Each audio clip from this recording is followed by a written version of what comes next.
analysis paralysis, all or nothing thinking, perfectionism, whatever you want to call it, the general tendency for people to think that if they don't do like a certain amount, if they don't hit 5 days of training, or if they don't get an hour in, or if they're not like basically utilizing all the newest, latest trends in training, that they're not actually going to make progress towards their goal, is just so unfortunately silly that I just think it's one of the biggest problems in rehab and training and even just in human behavior.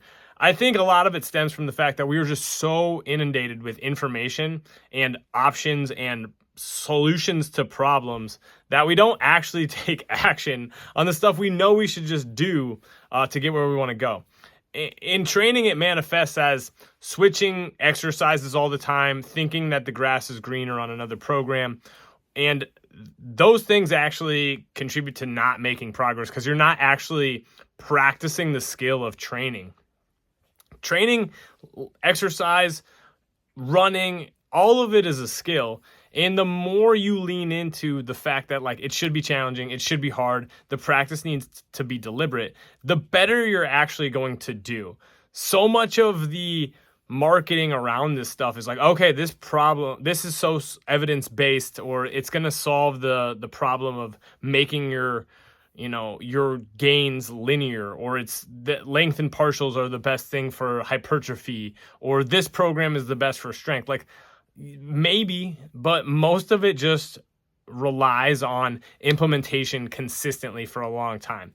So don't get stuck in the overthinking, overanalyzing, perfectionistic trends that just are gonna pop up because we're humans and that's what humans do. We try to gamify things and make things easy when most good things are challenging, and that's the point. So instead of doing that type of stuff, figure out a general structure that works for you. If you're the type of person that can only get to the gym 2 times a week and that's good enough and that's the best you can do, that's okay. That's way better than getting to the gym 0 times.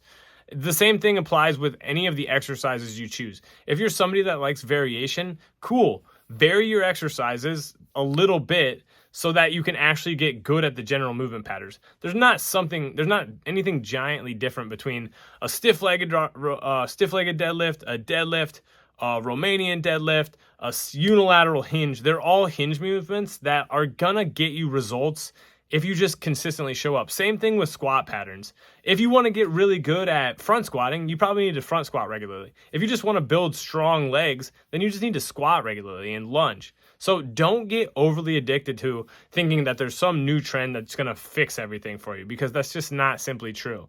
Just take consistent action, learn, get feedback, either from yourself or from somebody else, because that's a huge part of the deliberate practice feedback loop.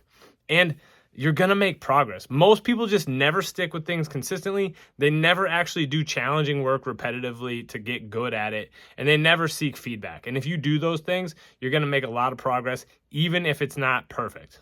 That's all I got for today. Peace.